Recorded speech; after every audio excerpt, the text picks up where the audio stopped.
আসসালামু আলাইকুম। তোমাদের জন্য নিয়ে আসছি পার্ট নাম্বার 2, ভালোবাসা কেন এমন হয়। রিয়া বলল, এর আগে তো এমন গোটা করে অনুমতি নিতে না, তবে আজ কেন? তার পুরো কথা শেষ করতে না দিয়ে বললাম, আগে আপন ছিলেন আর এখন আপনি আমার কেউ না, তাই আগের কথা টেনে কথা না বলাই ভালো। যাই হোক, বলেই ফেলি, আমি আসলে জানতে চাচ্ছি আমার সাথে প্রতারণাটা করার কারণটা কি কি এমন অপরাধ করেছিলাম যার জন্য আমাকে এরকম ভয়ঙ্কর একটা শাস্তি দেওয়া হলো। রিয়া বলল, সব কিছুই তোমার ভাইয়ার কথাই করেছি। কথাটা শুনে আমি চমকে উঠলাম, তার মানে এটাতেও ভাইয়ার হাত রয়েছে? বললাম, মানে? রিয়া বলল, মানে তোমার ভাইয়ার সাথে আমার রিলেশন 3 বছরের। একদিন হঠাৎ করে তোমার ভাইয়া আমাকে বলে তোমার জন্য নাকি মা তাকে ভালোবাসেনি, সব ভালোবাসা নাকি তুমি একাই পেয়েছো, এমনকি সব সম্পত্তি তোমার নামে করে দিবে। তাই সে তোমার সাথে আমাকে ভালোবাসার নাটক করতে বলে, তাই আমিও তার কথায় রাজি হয়ে যাই। রিয়ার কথা শুনে বেশ পাগলের মতো হাসতে ইচ্ছে করছে, হেসেও ফেললাম। আমার হাসি থেকে রিয়া বলল, হাসছো কেন? আমি বললাম, কাল দিন পর্যন্ত খুব অহংকার করে বলতে পারতাম আমার একটা আপন মানুষ ছিল, কিন্তু আজ যে সম্পূর্ণ একা হব এটা কখনোই ভাবিনি। এখন থেকে আমি শুধুই আমার। রিয়া বলল, তোমার কথাটার মানে বুঝতে পারলাম না। আমি বললাম, হ্যাঁ, তোমার শ্বশুর শাশুড়ি আমার নিজের বাবা মা নয়, দত্তক নিয়েছিল আমায়। ছোটবেলায় ভালোবাসতো ঠিকই, কিন্তু এখন আমি তাদের কাছে ডাস্টবিনের আবর্জনা, আর বাকি রইল সম্পত্তি। আরে যেখানে আপন মানুষগুলো দূরে ঠেলে দেয়, সেখানে তার থেকে বড় কষ্টের আর কী বা হতে পারে? সম্পত্তি দিয়ে কি হবে যদি মনে সুখ না থাকে?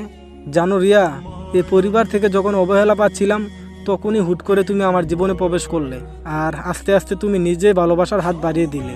তখন আমি আবার নতুন একটা পৃথিবী সাজাতে ব্যস্ত হয়ে পড়লাম। সবাই যখন আমাকে তাদের কাছ থেকে তাড়িয়ে দিল, তখন শেষে এসে তোমার কাছে দাঁড়ালাম। তুমি দরজাটা খুললে ঠিকই, হাতটাও বাড়িয়ে দিলে, কিন্তু শেষ মুহূর্তে এসে মুখের উপর দরজাটা বন্ধ করে দিলে। এখন আমার পৃথিবীতে কেউই রইল না। না পেলাম নিজের মা বাবার ভালোবাসা, না পেলাম টাকা দিয়ে কিনে নেওয়া মা বাবার ভালোবাসা, আর না পেলাম প্রিয় মানুষটার ভালোবাসা। আমার জীবনটা কতটা রঙিন, তাই না রিয়া? চারদিকে শুধু সুখ আর সুখ। আমার সাথেই কেন এমন হলো বলতে পারো? রিয়া অবাক হয়ে জিজ্ঞেস করলো, নিচে যারা আছে তারা তোমার আপন মা বাবা না? আমি বললাম, কেন? সব কিছু যখন বলেছে তখন এটাও নিশ্চয় বলেছে। রিয়া বলল, তুমি এতিম এটা কখনো বলেনি। রিয়ার দিকে তাকিয়ে দেখি তার চোখ দিয়ে অনর্গল পানি পড়েই চলছে। বললাম, রিয়া, করুণা হচ্ছে আমার প্রতি? রিয়া আমার পা জাপড়ে ধরে কাঁদতে কাঁদতে ক্ষমা চাইতে লাগলো। তুমি প্লিজ আমাকে ক্ষমা করে দাও। বিশ্বাস করো, আমাকে ভুল বুঝিয়ে এসব করানো হয়েছে। আমি জানতাম না যে তুমি এতিম। এই, আপনার বুদ্ধি লুপিয়েছে নাকি? দেবরের পায়ে ধরে আছেন কেন? আর আমি এতিম জানলে নাটক করতে না, কিন্তু বাবা মা আছে জেনে নাটক করছো কেন? কষ্টটাকে শুধু বাবা মাই মোচন করে দিত। এটা কেমন চিন্তা তোমার? তোমার দেওয়া কষ্ট কেন আমার বাবা মা মোচন করবে? পা থেকে ওঠো তাড়াতাড়ি, কেউ দেখে ফেলবে, পরে তোমারই সম্মানে আঘাত আসবে। রিয়া বলল, আগে বলো তুমি আমাকে ক্ষমা করে দিয়েছো? আমি বললাম, কি আজীব ব্যাপার তাই না? কষ্ট দিচ্ছ নিজের ইচ্ছায়, আবার ক্ষমা করতেও বাধ্য করছো। নিয়তির কি খেলা? তোমাকে জায়গা দিয়েছিলাম বুকের অতল গহীনে, আর আজ রয়েছো তুমি আমার পায়ে। একেই বলে সুখে থাকতে ভূতে কিলায়। প্লিজ পাটা ছেড়ে ওঠো। রিয়া পা থেকে উঠে দাঁড়ায়। চলে আসতে যাব, ঠিক তখনই রিয়ার ফুপিয়ে ফুপিয়ে কান্নার শব্দ পেলাম। দীর্ঘ 2.5 বছরের সম্পর্কে তার উপর যতবারই রাগ করেছি, ততবারই সে এভাবে ফুপিয়ে ফুপিয়ে কান্না করে আমার রাগ ভাঙিয়েছে। সেসব তো সবই মিথ্যা ছিল। আজও কি সে মিথ্যা কান্নার মায়া জড়াতে চায় আমায়? প্লিজ আমাকে মাফ করে দাও গুড্ডু, বলে আবার ফুপিয়ে ফুপিয়ে কেঁদে ওঠে মেয়েটা। রিয়া আমাকে ভালোবেসে গুড্ডু নামে ডাকতো। ওর চোখের পানি কেন জানি আমি সহ্য করতে পারি না। মনের ভিতর অজানা এক চিনচিন ব্যথা অনুভব করছে। হিতাহিত জ্ঞান হারিয়ে রিয়াকে জড়িয়ে ধরলাম। সে আমাকে ভালো না বাসলেও আমি তো তাকে বেসেছি। আমিও যদি তাকে কষ্ট দেই তাহলে আমাদের মধ্যে পার্থক্য রইল কি? আমি তো সত্যিই ভালোবেসেছি, তাই আমার উচিত তাকে ক্ষমা করে দেয়া। রিয়ার কপালে ছোট্ট একটা চুমু দিয়ে বললাম, আচ্ছা, ক্ষমা করে দিলাম তোমায়। দোয়া রইল তোমার জীবনের প্রতিটা কোণা সুখ দিয়ে ভরে উঠুক। আমি জানি এখানে থাকলে আমাদের সম্পর্কটা একদিন পরকীয়ায় পরিণত হবে, তাই আমাকে এখান থেকে দূরে কোথাও চলে যেতে হবে। 2 দিন পর সবার কাছ থেকে বিদায় নিয়ে চলে এলাম ঢাকা শহরে। আসার সময় সবাই খুশি হলেও রিয়ার চোখে জল ছিল। তাকে ইশারায় বলেছিলাম, কখনো কাঁদবে না, সবসময় মুখে হাসির রেখা ফুটিয়ে রাখবে। তোমাকে হাসিতেই মানায়।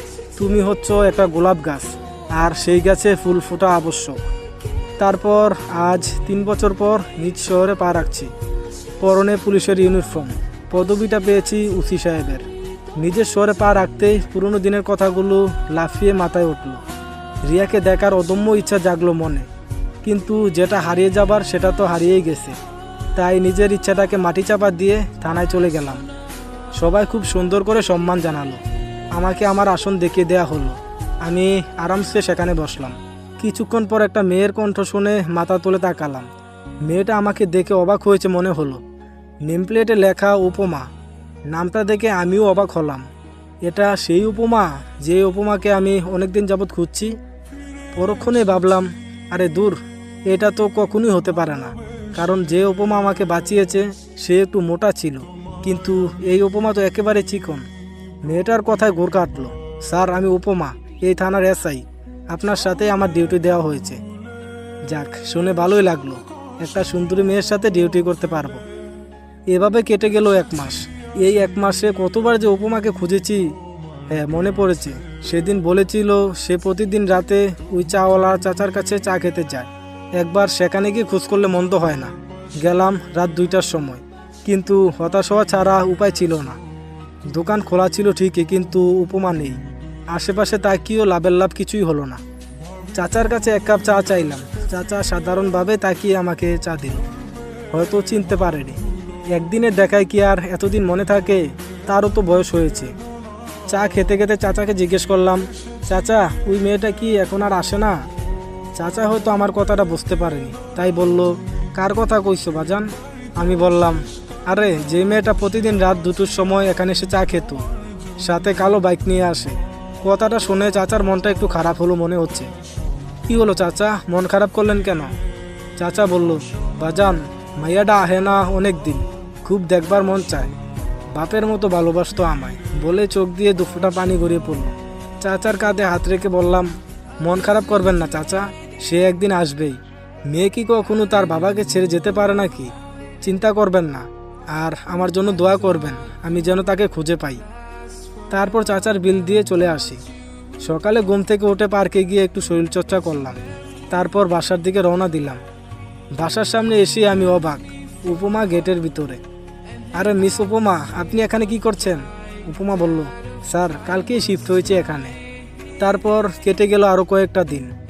একদিন রাতে উপমা এবং আমি একসাথে ডিউটি শেষ করে বাসায় ফিরছিলাম। হঠাৎ মনে হলো সেই ব্রিজের কথা। ইচ্ছে হলো সেখানে যেতে, তাই 7-5 না ভেবে সেখানে গেলাম। উপমা জিজ্ঞেস করলো, এ কি স্যার, এখানে নিয়ে এলেন যে? আমি বললাম, একজনকে খুঁজতে। উপমা বলল, খুঁজে পেলেন? উপমার কথাগুলো বড় অদ্ভুত, কেন যেন মনে হয় মেয়েটা যেন না জানার বান ধরছে। বললাম, সে যে শুধু ছোটে বেড়ায়, ধরা দিতেই চায় না। উপমা বলল, আচ্ছা স্যার, একটা প্রশ্ন করব? হ্যাঁ, করুন। উপমা বলল, আপনি কি বিবাহিত? আমি একটা মুচকি হাসি দিয়ে জবাব দিলাম, বিয়ের কথা কখনো চিন্তা হয়নি। আমার কথা শুনে মেয়েটি মনে হয় খুশি হলো। সে আবারও প্রশ্ন করলো, কাউকে ভালোবাসেন? আমার কথা শুনে মেয়েটি মনে হয় খুশি হলো। সে আবারও প্রশ্ন করলো, কাউকে ভালোবাসেন? তার কথাটা শুনে মনটা খারাপ হয়ে গেল। মনে পড়ল পুরনো দিনের সেই স্মৃতিগুলো। একটা দীর্ঘশ্বাস ছেড়ে বললাম, একজনকে ভালোবাসতাম, কিন্তু সে আমাকে ছেড়ে চলে গেছে তার সুখের ঠিকানায়, যেখানে সে ভালো থাকবে। তারপর আবার জিজ্ঞেস করলো, এখন কাউকে ভালোবাসেন না? আমি বললাম, সেদিকে আর পা বাড়ানো হয়নি, তবে একজনকে খুব করে অনুভব করি। অদ্ভুত বিষয় হলো, সেই মেয়েটির নামও উপমা। উপমা বলল, আপনার এক্সকে খুব ভালোবাসতেন? আচ্ছা, বাদ দিন না এসব, সে সুখে আছে তো থাক না। আমার ভালোবাসা পূর্ণতা পায়নি তো কি হয়েছে, সে সুখী হলেই হলো। তাকে তো আমি আমার সাথে সুখী দেখতে চেয়েছিলাম, আর সে সুখেই আছে, শুধু মানুষটা আলাদা। এতে ক্ষতির কি? আমার কথা শুনে মেয়েটা একটা লম্বা শ্বাস ছাড়ল। আমি জিজ্ঞেস করলাম, আপনার আবার কি হলো? উপমা হেসে দেয় আর বলে, ভাবছি স্যার। আমি বললাম, কি ভাবছেন? উপমা বলল, আপনি মানুষটা বড্ড অদ্ভুত। সাধারণত মানুষ তার প্রেমিক বা প্রেমিকাকে হারালে বা ছেড়ে চলে গেলে অভিশাপ দেয়, আর আপনি পুরাই উল্টো। আচ্ছা, বাদ দিন। উপমা বলল, আরেকটা কথা বলি। আমি বললাম, এটা থানা নয় যে বারবার অনুমতি নিতে হবে।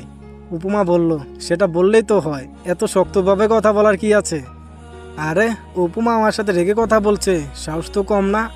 বললাম, আপনার তো সাহস কম না, আমার সাথে রেগে কথা বলেন। এত বড় সাহস কে দিল আপনাকে? উপমা তার মুখটা একদম আমার কাছে এনে বলল, এটা থানা নয় যে আপনাকে ভয় পেয়ে কথা বলবো। বাপরে, মেয়ে তো একেবারে আগুন, এসাই হয়ে উসিকে ফাপড় দেয়। আমার দাম আর কই থাকলো। যাই হোক, বলে ফেলি, আপনি যাকে অনুভব করেন তাকে যদি খুঁজে পান তাহলে কি করবেন? আমি বললাম, একেবারে বিয়ে, যদি সে রাজি হয়। উপমা মনে হয় কথাটা শুনে অনেক খুশি হলো। এটা ভালো বলেছেন, প্রিয় মানুষকে হারিয়ে যেতে দিতে নেই। একবার হারিয়ে গেলে সারা জীবন আফসোস নিয়ে কাটাতে হয়। আমি বললাম, নিয়তি বড়ই অদ্ভুত। কেউ কি আর ইচ্ছে করে তার প্রিয় মানুষকে হারায়? তারা নিজের রং বদলিয়ে নতুন রঙের ছোঁয়ায় ডুব দেয়, হারিয়ে যায় সেই রঙের অতল গভীর। জীবনটাই কেটে গেল কষ্টের সাগরে ভেসে, সব সয়ে গেছে। উপমা বলল, কষ্ট পাবেন না, জীবনে এমন একটা মুহূর্ত আসবে তখন শুধু সুখ আর সুখ। দেখবেন একদিন সুখের রাজ্যে বাসবেন, কারণ দুঃখের পরেই সুখ আসে। দুঃখ তো একটা পরীক্ষা মাত্র। ওর কথাগুলো শুনে বললাম, আপনার কথাগুলো খুব পরিচিত মনে হচ্ছে। উপমা বলল, হতেও পারে। আচ্ছা, সেই মেয়েটা যদি দেখতে কুৎসিত হয় তবু কি তাকে বিয়ে করবেন? আমি একটা হাসি দিয়ে বললাম, চেহারা দিয়ে আর কি করব, যদি মনটাই হয় বিষাক্ত। সে কুৎসিত হোক বা সুন্দর, এতে আমার কিছুই যায় আসে না। তার মনটা অনেক সুন্দর। একটা মানুষ কতটা ভালো হলে একজনের প্রাণ বাঁচিয়ে তাকে বাঁচতে শেখায়। সে আর যাই হোক, আর 5টা মেয়ের মতো বেইমানি করবে না। যদি সে কুৎসিত হয় তাহলে আমার জন্যই ভালো হবে। উপমা অবাক হলো শেষের কথাটি শুনে, বলল, কুৎসিত হলে ভালো হবে কেন?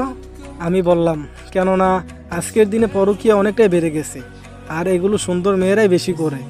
আর বিশেষ করে বউকে নিয়ে বাইরে গেলে রাস্তার কুকুররা বাজেভাবে তাকিয়ে থাকে।